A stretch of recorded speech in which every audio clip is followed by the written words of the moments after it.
On June 11th of this year, you pled guilty to murder, count 3, which is a unclassified felony with potential sentence of 15 years to life. You pled guilty to count 4, felonious assault with a potential sentence of 2 to 8 years and or a $15,000 fine. You pled guilty to count 5, endangering children, a felony of the 2nd degree, potential sentence 2 to 8 years and or a $15,000 fine. At the time of the plea, you were advised of the Reagan-Toke sentencing, which talked about the indefinite sentences, and you further were advised that these were non-allied offenses. Further, the state defense had told me you're looking at a range from 19 to 31 to life for these crimes. At the time of that plea, I, at the request of your lawyers, ordered a pre-sentence investigation report. I received a report dated June 28th from Ms. Minnow from the probation department, which I shared with all counsel. I also received a mitigation of penalty report from the court psychiatric clinic, and that's authored by Susan Hatters Friedman, and I shared that with all counsel. Mr. Gibbons, Mr. Neff, Ms. Fralia, Ms. Pateo, you've all had a chance to review these reports. Is there any additions or corrections to any of these reports? Not on behalf of the state, Your Honor. Your Honor, Mr. Neff and I have had the opportunity to review both reports, and we appreciate you getting the psych evaluation, and they're all correct. Thank you. All right. Also, this court has reviewed and received a sentencing memorandum from the state of Ohio, which I have reviewed. And I also have received letters that were addressed to me, and I'm going to identify what letters they were from. First letter I reviewed was from Russ Gates, the guardian ad litem for the victim in this matter. I reviewed his letter. I received a letter from Pastor Dolly Loomis, which I had reviewed. Reviewed a letter from Deanna Sutherland, and I also reviewed a letter from I apologize if I said this wrong,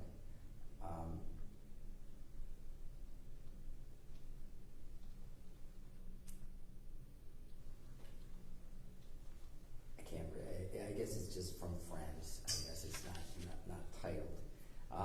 And then another one from Greeny Kostek, Kostecki.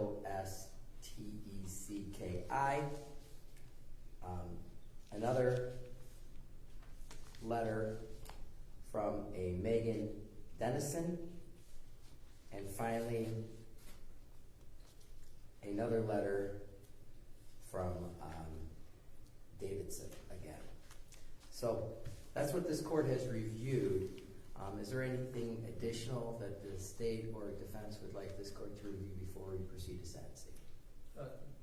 No, Your Honor. Just the fact that we have our client's adoptive mother, Angela Lindstrom, who resides in Escanaba, Michigan currently, and she's available by Zoom to make some comments. Correct, and I have allowed her to be available by Zoom. I just asked that she stay muted until asked to speak, and then at that time she can unmute herself to speak at that time. All right. Ms. Eggleton, are you ready to proceed to sentencing today? Yes, sir. All right, very good. So here's how I'm going to proceed.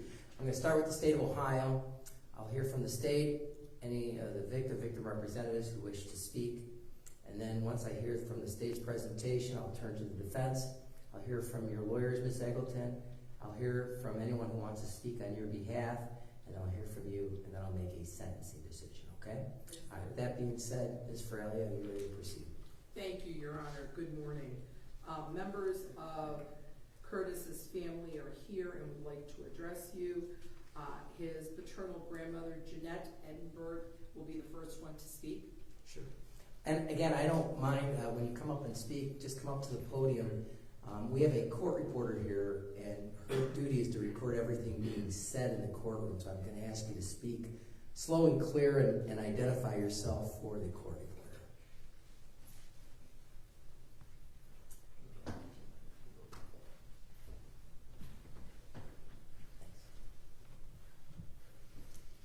Hello, sir. Hi. Hi.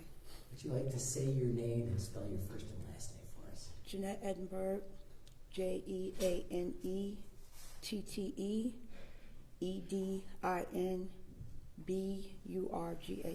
Okay. What would you like to say to me?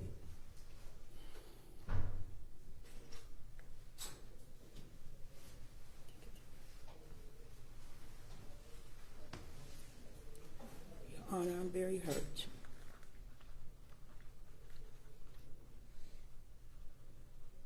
My whole family is hurt.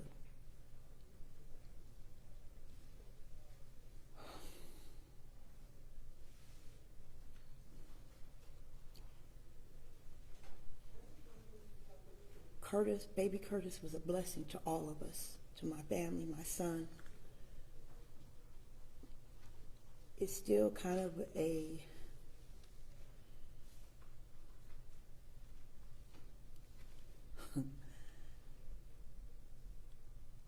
he was a blessing. Like I said, once again,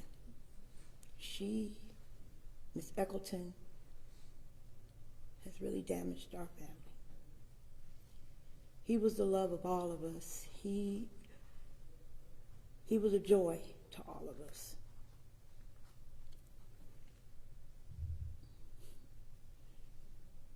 I have a lot of anger in my heart, but God is working with me on this. So what I would like to say, that I hope that Ms. Eccleton have time to think about what she done, because she took something from us that was a joy. I'm gonna miss his smiles. I'll miss his talks. I'm gonna miss him calling me Nana. I'm gonna miss all of that. I have a lot more to say, but right now I can't really. How long had Curtis been with you for? Well, the first time I saw Curtis was when I was visiting him in foster visits.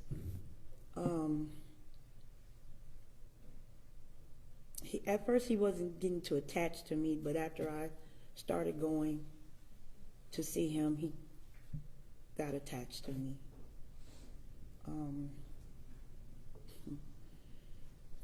Nervous for one thing, okay. but I really didn't know Curtis was in my life until my son called me at work and on video chat. And after a while, my spirit told me to go and let him know that he had a grandmother in his life.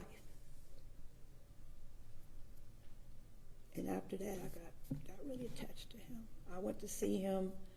Every now and then I'll go see him and his brother and take him candy or whatever, you know.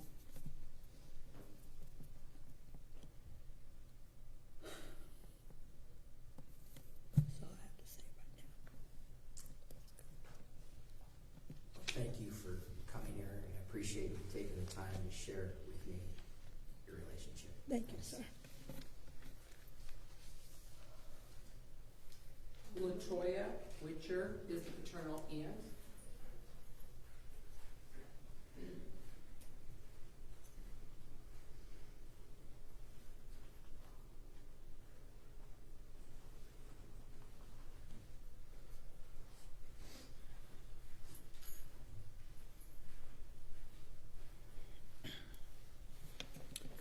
Good morning, Your Honor. Do you want to spell your first and last name for our court reporter?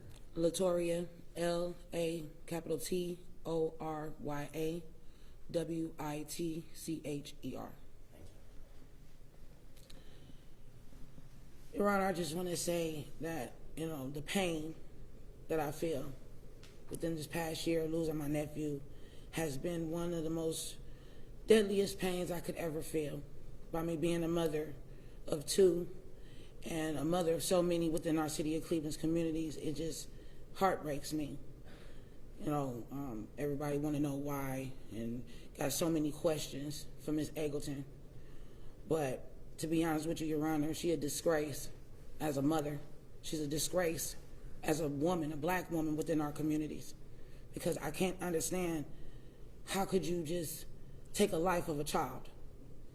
How could you, you know, phantom yourself to do the crime that she did? We'll never know that answer. Only Ms. Eggleton knows. Only Ms. Eggleton has to, you know, live with her decision of what she did. And we have to live with the pain of Curtis. I still give him 5 kisses every morning on his arm, which sits on my mantle in my museum at home. He walks with me, he talks with me every day. He gives me the strength to keep pushing forward, to speak for other children and other fathers and other mothers, so they won't have to bear the pain that my family has to bear. And, you know, I leave this decision within your hands of what her punishment in the physical should be. But spiritually, Ms. Eggleton knows that her punishment is way greater than any court could ever give. I'm just hurt. I'm hurt as an aunt. I'm Curtis's only aunt. And, you know, and the last memory I have of him is at my son's prom send-off, where he asked me, Auntie, can I take a picture? Can I take a picture? And I said, wait a minute, just give me a second. He was just like, Auntie, I want to take this picture. I want to take the picture.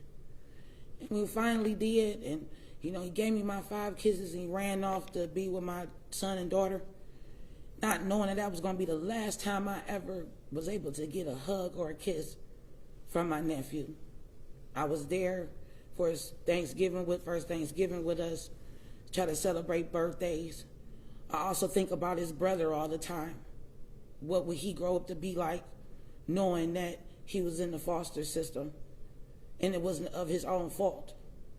But like I said, I'm just hurt, Your Honor. I said, as an aunt, as a mother, as a community leader in our city. And I just hope that, you know, she can make peace with her son as she sits in that cold cell every day. I hope that she asks the gods that, you know, for forgiveness, because that's the most important thing, forgiveness. I forgive Ms. Eggleton for her actions because that's what God says to do. But I'm still angry because she took something away from our family. She took Curtis away from us to watch him grow up, to watch what kind of man he could have become. And, you know, really that's all I have to say, Your Honor. Thank you. Thank you. I appreciate you being here. Thank you. Thank you, sir.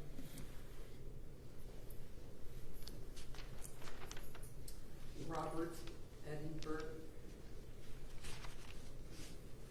Curtis's father.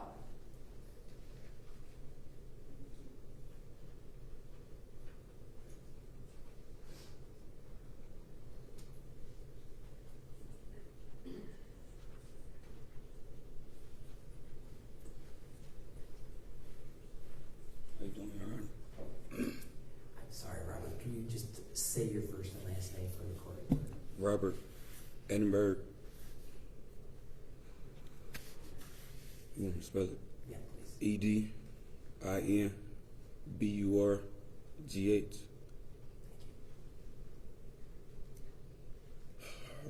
I'm really not a talkative person.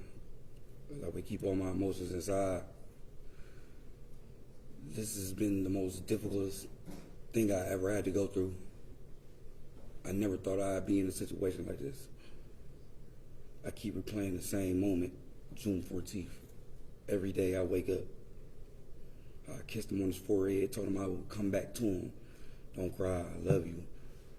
I had to work a double that morning. I didn't expect for me to have a phone call in the next couple hours saying, hurry up and come back home, he hit his head. rushed to the hospital. She's sitting in the room, rocking back and forth.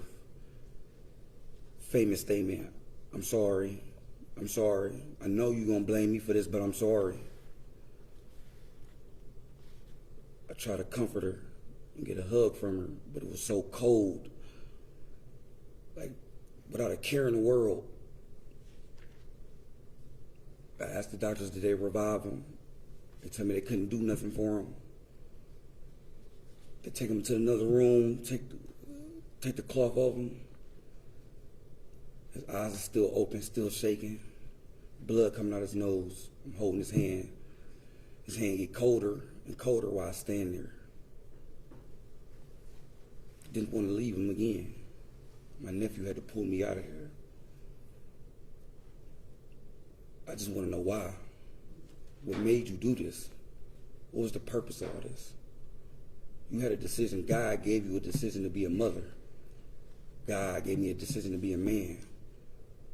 I went for 3 years straight to supervise visits once a week to see my son. For me to have an attachment, I had to let him know that I was never going to abandon him. I knew when he got older, he was going to even look for me and look for my side of the family. I just needed to let him know that I loved him, regardless of where he was at. In the situation that we in, I told her plenty of times if I couldn't have him the way I wanted to, I should have let him stay in foster care because they loved him way more than that she could ever. My experience with my son was great.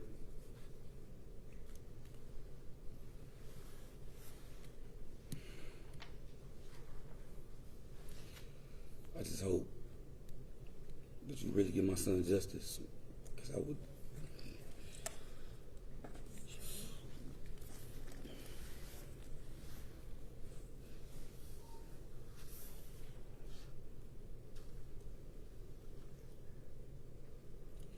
I'm sorry, I should be a little bit more talkative, but this is like a hard statement for me to be. Appreciate you coming down, Robert, and thank you for sharing. Thank you.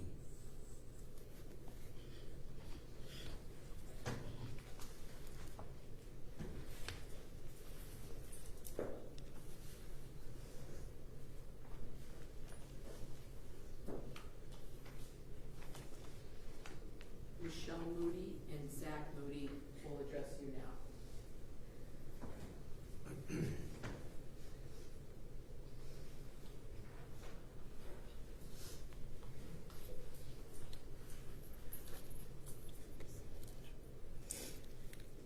Hi, I just asked if you could say your name and spell it. Michelle, Michelle, Moody, Moody. Your Honor, I want to thank you for allowing me to come up here and speak today.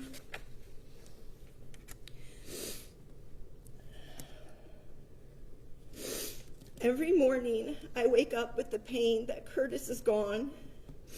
I miss his big hugs, his gentle kisses, his laughter. He was the true meaning of joy. I go to bed remembering that I love you, Mom. That I missed you, Mommy. That big smile that warmed our hearts. But every day he is missing in our lives. Gone. The emptiness and the sadness, it doesn't go away. You are a very violent person. I've had to walk on eggshells in the past. Everything I said to you, everything I've ever done. I'm not today. I'm angry. I'm mad. You took him from us. You did that. I'm tired of your lies. I'm tired of your excuses. You need to stop blaming your childhood and your past for your actions just because you didn't have the best life growing up. You cannot take someone else's life. That was wrong. You had us. You had other family that was there for you. We would have done anything for you and that little boy. We were there for you. We wanted to help you, and resources were given to you time after time after time. A mother is supposed to make her children feel safe, feel loved. She kisses their boo-boos and wipes their tears. She protects them. You didn't just fail Curtis, you failed all of your children, all of them. You are no mother, you're a monster. I think about his last minutes of life. How scared he must have been. The pain and the abuse that he endured that day, and probably months before then. I just pray that God took him quickly. But Curtis died knowing love. He knew the love from others, and he knew the love that our family gave him. He had family. He had a loving family and a safe family. He should be here today with us. The system, a different system, but the system failed him once, and it cannot fail him again. The defendant needs to spend the rest of her life in prison. She needs to be reminded every day of why she is there and the precious life she took from all of us. Each day is a struggle, but we push through knowing that one day we'll be together with Curtis again, and this time it's going to be forever. And you don't get that. You're going to hell. You're not getting that. I'm sorry. Miss Mooney, how long had Curtis been with you? He came to us right from the hospital at 7 days old, 4.5 pounds. He was with you since 7 days old. 7 days old. We had him for 2.5 years. He's the most precious boy. And after he was taken away from you, how long after did he pass away? I think it was 11 months. 11 months. It was 3 months after the protective order was dropped, and 11 months that he left our home. We got to see him 3 or 4 times after that, and it was so hard. I tried and tried and tried to reach out, and then no phone calls, no texts. It had been 5 months before he died. It's the last time we had spoke to him through a Skype. We just lost him over and over and over again.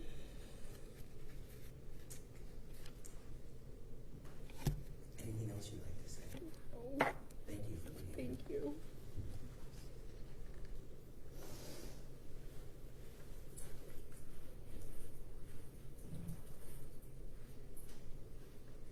Your Honor, on behalf of the state of Ohio, the purposes and principles of sentencing are to punish an offender and to protect the public. The state of Ohio has an envelope, Your Honor, that we would like you to make part and parcel of the record. It is for you to look at in making your determination of sentence. This envelope I shared with the defense has the contents are an autopsy report, autopsy photographs, and there is a still photograph of the defendant pushing a stroller with this dead child in the stroller. So I'm going to hand you this with your permission.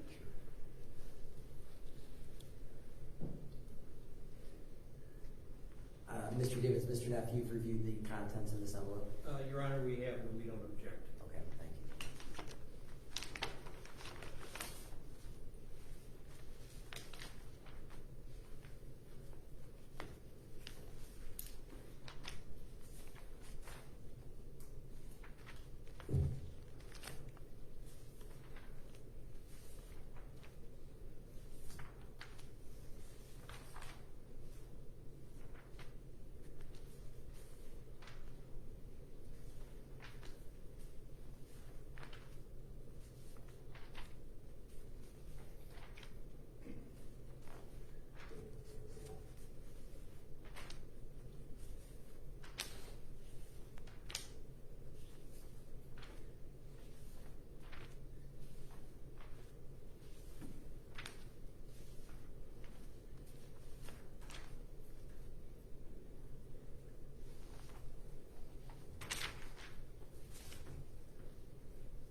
regards to the documents that you have in front of you, my colleague and I met with the medical examiner's office with regards to the injuries that Curtis suffered. And I think what struck both of us was the amount of injuries he suffered. And the fatal injury was really the laceration of the back of his heart. And that could only be inflicted by significant force. The medical examiner also indicated to us that a lot of these blunt force impacts that were inflicted on this child, he was still alive at the time.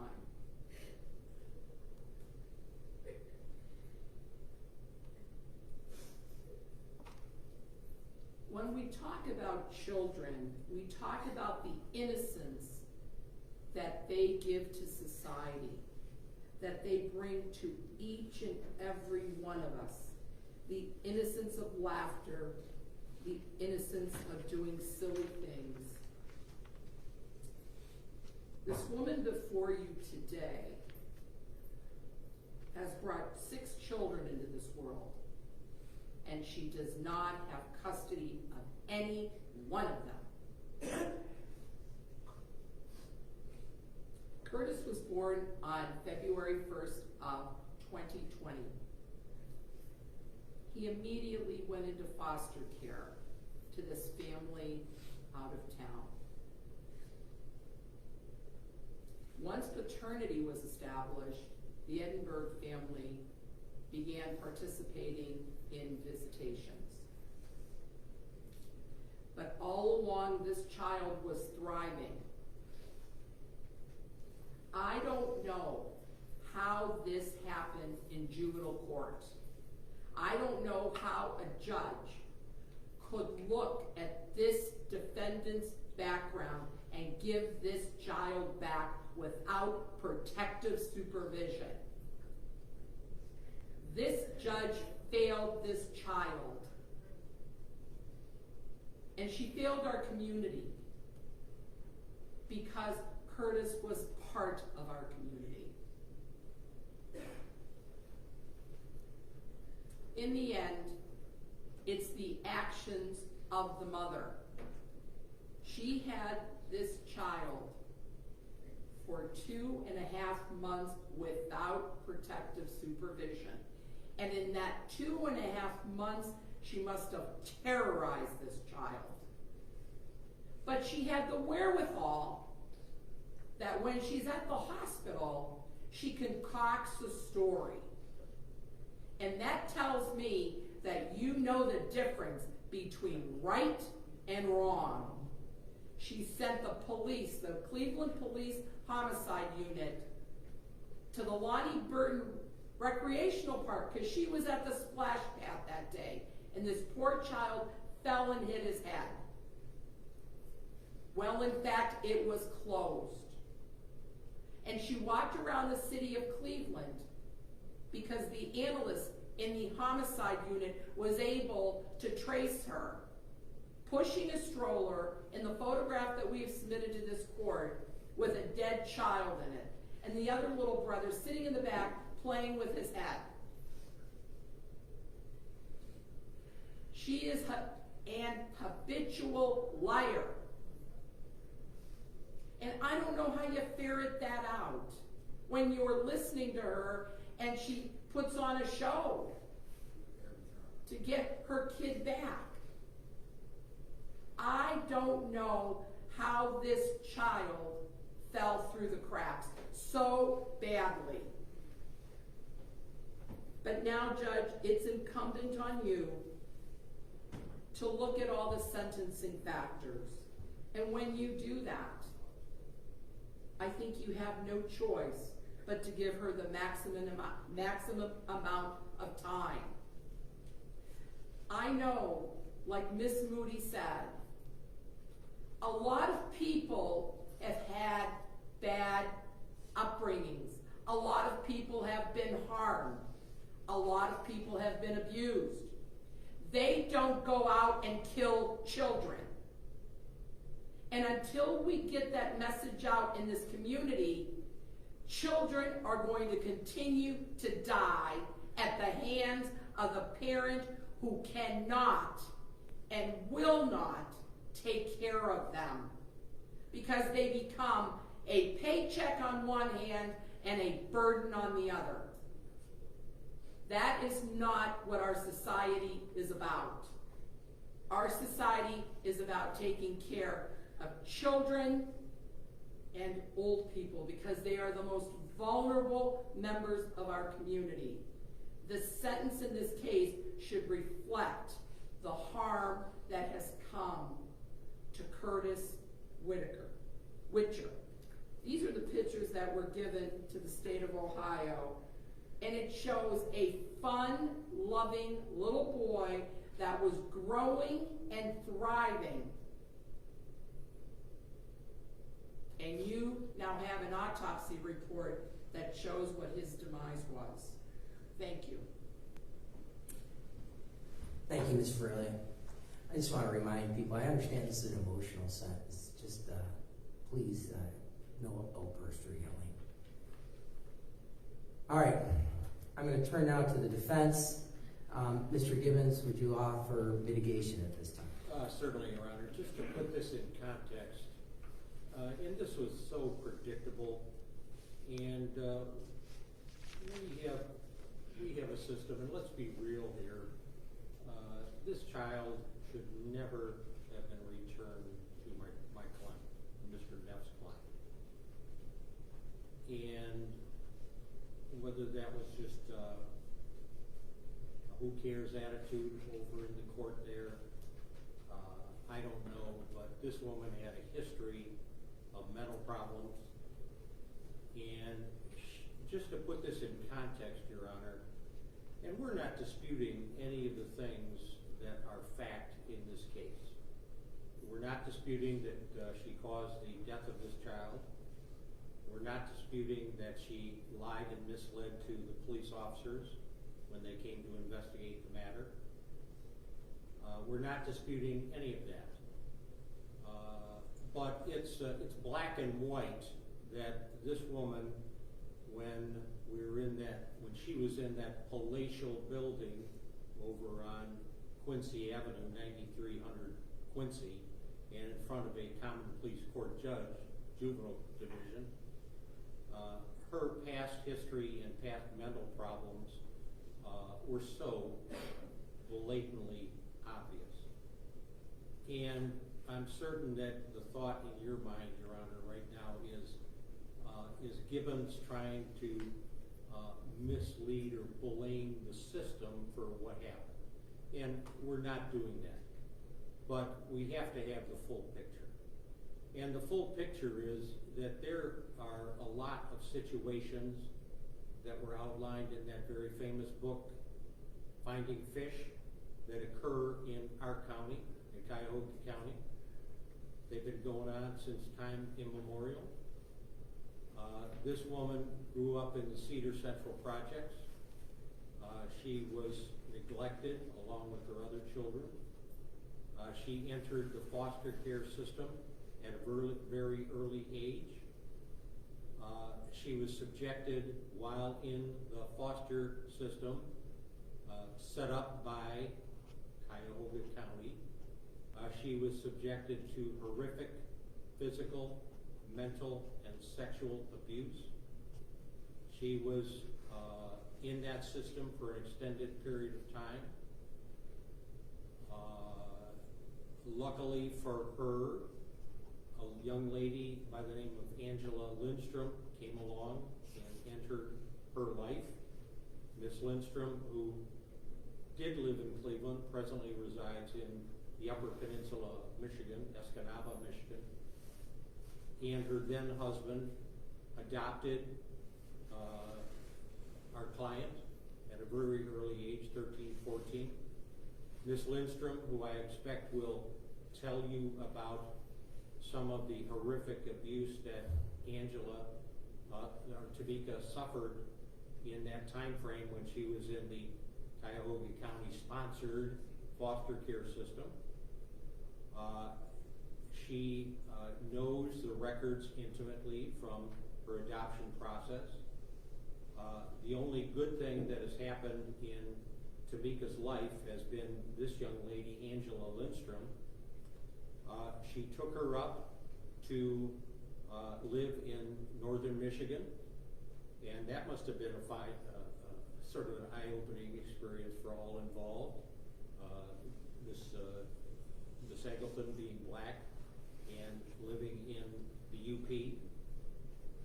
She adjusted as best as she could while living with Angela in Escanaba. There were bumps along the way. She separated at some point in time from her natural mother, or from her adoptive mother. And we had many conversations by way of Zoom that the court was good enough to sponsor. And Ms. Lindstrom, being one rock-solid human being and an individual whose heart is in the right place, told her daughter, who she loves, despite all of this, to do the right thing, to accept responsibility for this horrific act, and go to Marysville. And we all know that Tamika is going to go to Marysville for an extended period of time. That amount of time is in your hands, Your Honor. And Mr. Neff and I are very confident in your ability as a judge, your ability to see through situations and assess situations and punish her in a reasonable, realistic fashion. And we're not going to beg you for any particular sentence, because I don't beg for anybody, but I do trust in your judgment, Judge. So I'm asking you to simply put this situation in context, as horrific as can be, and keep in mind that the genesis of this death probably occurred many moons ago in the Cedar Central projects and in the foster care system of this state and this county. Now, am I blaming the foster care system? Is Mr. Neff blaming the Common Pleas Court Juvenile Division for the death of this child? Obviously not. Tamika is an adult. She has a free will. She chose to inflict the harm, the ultimate harm, upon her own child, and she has to pay the price. And we all know that a price has to be paid because that's what the law is going to demand. However, I'm asking you, Your Honor, to listen to Angela, her mother, with an open mind, and just place in context, after you hear the abuse that Tamika suffered when she herself was a young child. And I'm sure that you will understand the predictability of this act. And I've had many conversations with Angela, as well as Mr. Neff, and it'll come from her mouth, Your Honor, but the one thing that struck me in all of our conversations about Tamika, and there's no question at this point in time, she's a failed human being, a tragically failed human being. Her foster mom, adoptive mom, when she got her up to Michigan, described her as being a relatively happy, adjusted child, despite what she herself had gone through. And the child is dead. Tamika's going to go to Marysville for a long time. The family is left with the debris from this incident. The foster parents, I read every single word that in the letters that they sent to this judge over on Quincy Avenue, and a 2-year-old sitting as a judge would never have given this child back to Tamika. But it happened, and everybody has to deal with it, especially the family, the foster parents, And the foster parents were loving people, devoted people. And Tamika's gonna pay the price. However, Your Honor, I'm asking you to understand her, not the act, not the homicide, not the beating, which is what it was, but understand how she got there. And it's a pathetic, sad story. Today, it was a pathetic, sad story when Tamika went into foster care.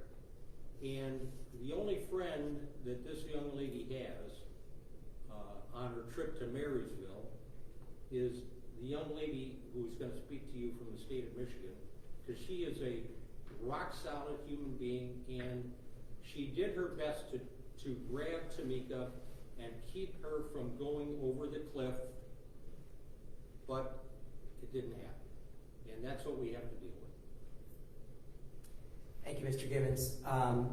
You want to unmute, or I don't know, Leo, is she able to speak at this time? I understand you're by Zoom. I'm just going to ask you to keep your voice up. We have a court reporter here who's recording everything you say. Oh, she does it.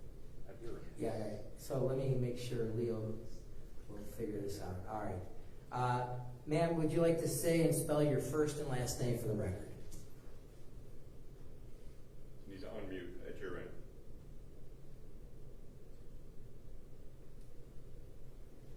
They call her. Yeah. You have to unmute. There it goes. There you go. There you go. Want to say and spell your first and last name again?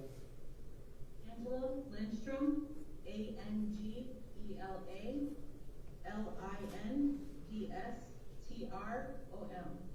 Thank you. And what would you like to say to me, ma'am? Your Honor, I have been Tamika's mommy since she was 9 years old. However, I have known Tamika since she was 6. I knew and interacted with her biological mother and her 5 other siblings prior to her entering foster care. Tamika is a soul who came into this world, much like many, under horrible circumstances. From the moment of conception, she was not provided the proper nourishment that a soul needs to flourish into a beautiful being that can radiate love, mercy, and compassion. The Tamika I met was a mostly happy, loving ball of energy that one could not help but adore. She was born with borderline intellectual functioning and was early on diagnosed with ADHD and oppositional defiant disorder. The household she was born into was one of neglect. The house was dirty and roach infested. Several siblings had to share a filthy, broken bed, and the biological mother was never fit to care for her children. When she was placed into foster care, I was unable to have contact with her for 2 years while the biological mother's parental rights were still in place, except for the supervised family visits. Tamika had been placed into a group home when I was finally able to get her after completing the foster to adopt courses, where I was provided with the information from the caseworker that Tamika had been physically, mentally, and sexually abused and tortured in her previous foster homes, that she now had reactive attachment disorder, and gaining her trust, love, and being able to get the truth could prove to be difficult. I chose to continue with the adoption so that she could be with her biological sister and have a real family. I chose to love her and prayed that the love that she was given would heal all those broken pieces. We brought her into a home with love, compassion, structure, and understanding. However, it was a battle of nature versus nurture. We did not have the understanding of mental illness that we have today. And if we had, she wouldn't have received the help that she needed back then. Life with Tamika was not easy. I left Cleveland when she was 14. A year later, she joined me in Michigan so that she could get the one-on-one attention that she deserved and needed. It went well until it didn't. She was being a regular teenager and challenging boundaries while I was caring for my dying father. So I had to send her back to her father in Cleveland, just before she turned 17. From that moment, contact with her was sporadic. She left her dad's home a few months later. I showed her that she could still count on me and have whatever relationship she chose. I love my daughter. I have not always agreed with the way that she lived her life, but I have always loved her and I have told her so. I tried to steer her in the right direction for assistance, knowing that she needed far more help than I could provide. At the end of the day, I am just a mother. A mentally well Tamika is loving, kind, considerate, and a joy to be around. I ask that Tamika please be given a fair sentence because she is also a victim in her own right. She can be rehabilitated when provided with structure and goals. I pray that someday before I pass, I can be with her again. Thank you, Your Honor, for your time and your consideration. Thank you. I just asked if you could mute yourself then, now, at that time. Thank you.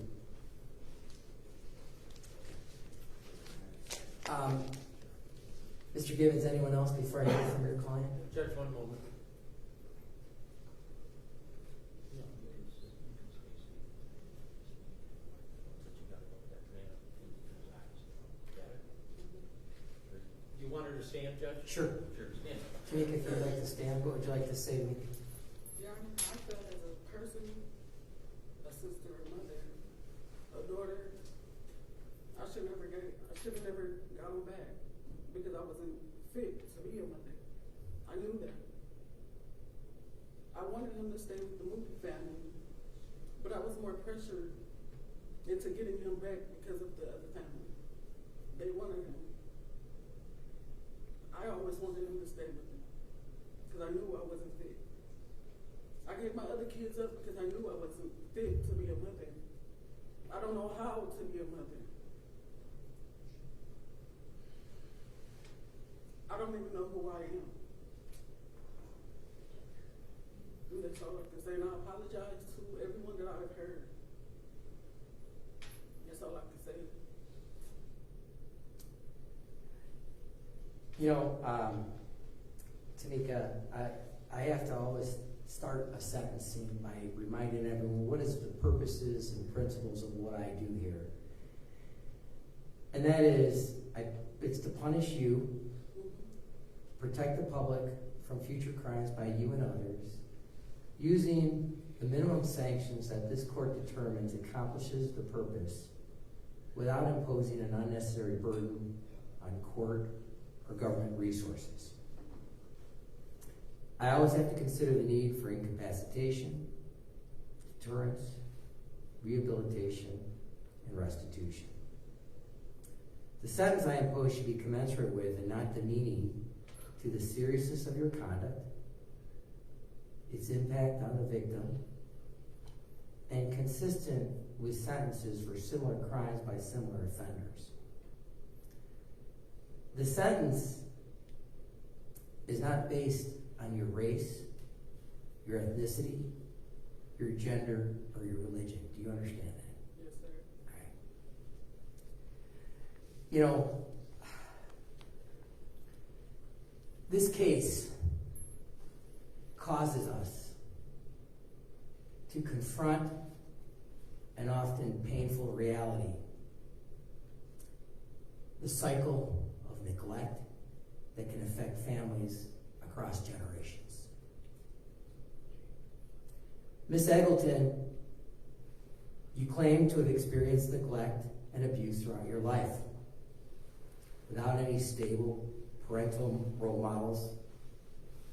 You went on to have 6 children, Curtis being the 4th.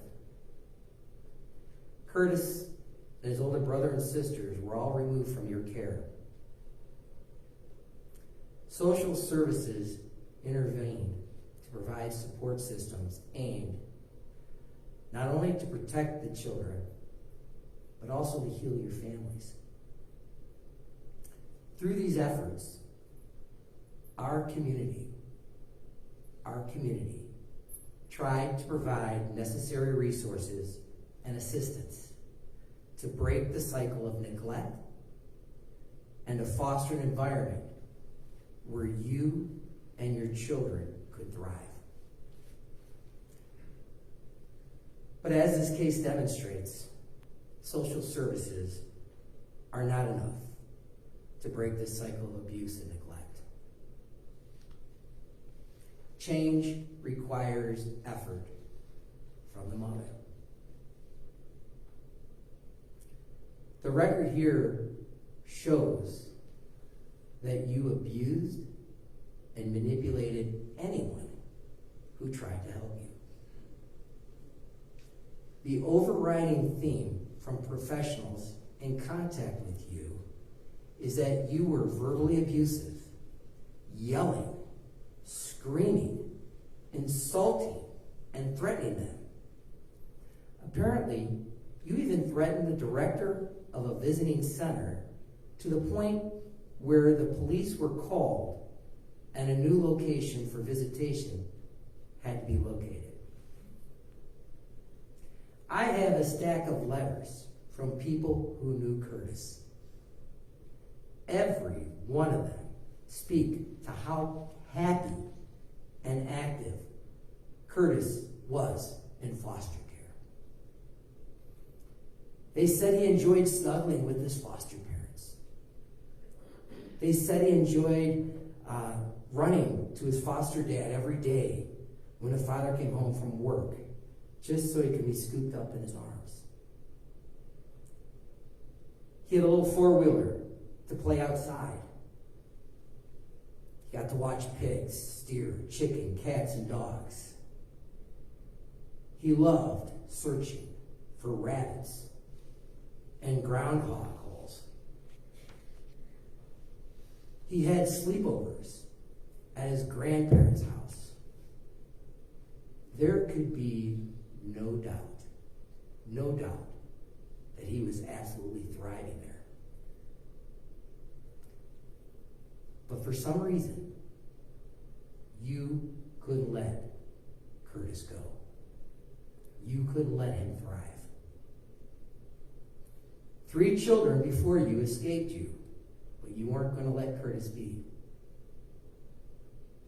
As you had done throughout your life, you lied, you manipulated to get what you wanted. You made completely false accusations of sexual abuse against Curtis's loving foster family. You subjected them and him to invasive examinations necessary to investigate these false allegations. Eventually, you manipulated the system to tear Curtis from this safe, loving home into a nightmare existence. You were clearly frustrated with the potty training Curtis was going through. As a 3-year-old boy who had just been traumatized by being removed from a home he had known from birth, it's entirely normal for Curtis to have frequent accidents. It was absolutely typical toddler behavior. You could have talked to a social worker. You could have talked to a doctor. You could have asked for advice. Instead, you chose to viciously beat Curtis.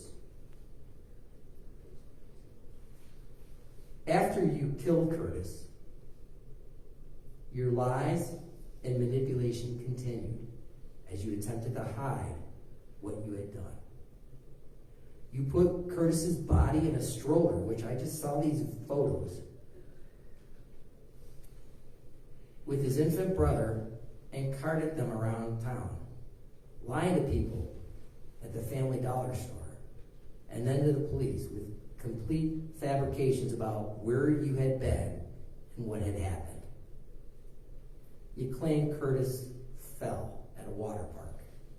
Of course, now we know that water park wasn't even open. Of course, the police did a great investigation here. They went through the cameras throughout the city of Cleveland to prove your lies. The autopsy proved your lies as it disclosed blunt force trauma throughout Curtis's tiny body from all your beating. Your actions are further compounded because you manipulated the system to remove Curtis from safety, only then to beat him to death for being a toddler within months. Today's sentencing is a moment of accountability. It is a recognition that our society will not tolerate violence against children.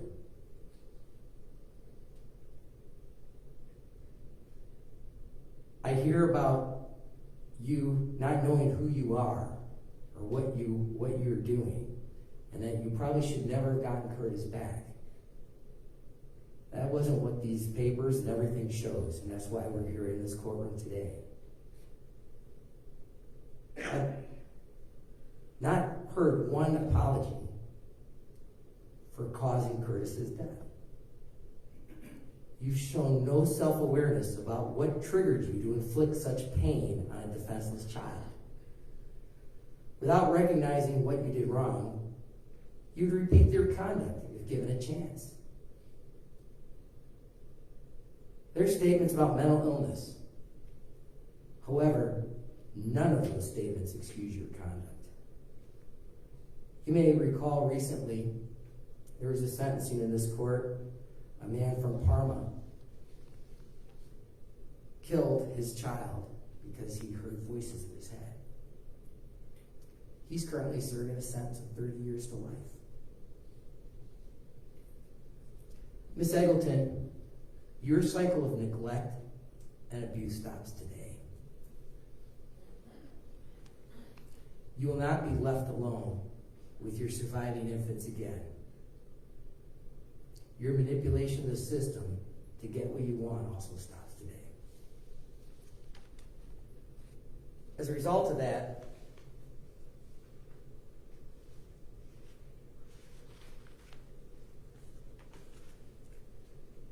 on count number 4, the felonious assault count, I'm going to sentence you to 8 years. And as you recall, the rated code sentence on that count, it's 8 plus half, which is 8 plus 4. In count number 5, I'm going to sentence you to 8 years. And on count number 3, the murder, I'm going to sentence you to 15 years to life. I'm going to sentence those cases, or those counts, consecutive to each other. I believe consecutive sentences is necessary to protect and punish you. It's not disproportionate. And I find that these crimes were committed while you were a pending case in a diversion program for theft, which I'll find you guilty of that offense on case 634420 and impose a 6-month sentence on that case. I also find that the harm in this case was so great or unusual that a single term does not adequately reflect the seriousness of the conduct.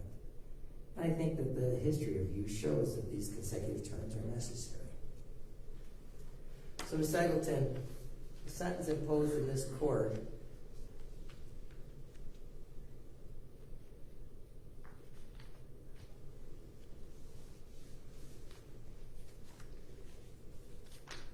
is going to be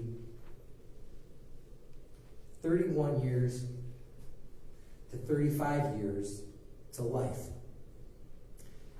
And I'm going to tell you that when you get out, the parole board will monitor you for that mandatory period of time.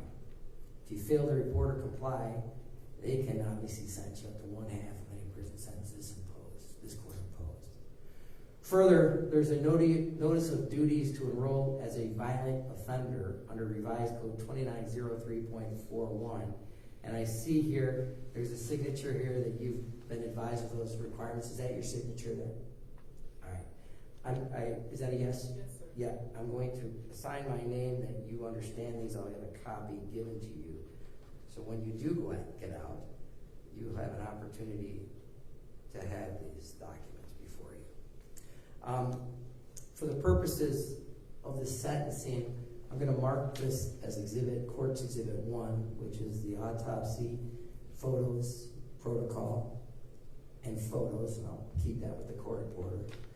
And I'm further going to say, do you have the money or means to hire a lawyer for purposes of appeal on this sentence? Not as right now, no. All right. So I'm going to appoint the public defender to represent. They'll review the sentence on appeal and make a decision. Ms. Eggleton, I'm going to tell you this, that this sentence gives you an opportunity for reflection and remorse, a chance to acknowledge the harm caused, and to take steps towards your personal growth and healing. You have an opportunity to better yourself while in jail. Take classes, participate in workshops. You can still be a positive force in the lives of your surviving 5 children if you can grow and recognize what led you to take this frustration out on this young toddler. It's my hope that you can learn important life skills and eventually come back into society and help loving and safely interact with grandchildren. Thank you. That's a sentence. Your Honor, can we have one moment? Sure.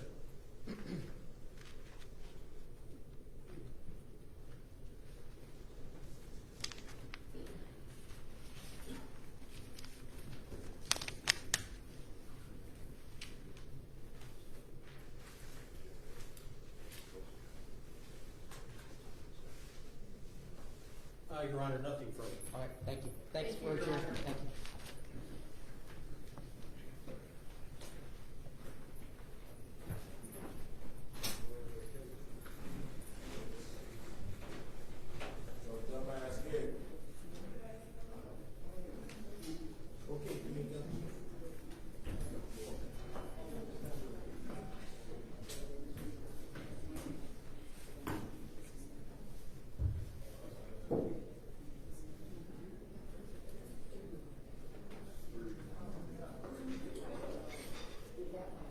Again, let me state unequivocally, nothing I have said should be interpreted to place blame for this failure on our federal, state, or local law enforcement partners who supported the Secret Service in Butler. We could not do our job without them. We rely on the relationships built over years of working together to secure events and conduct investigations. Our agents, officers, and support personnel understand that every day we are expected to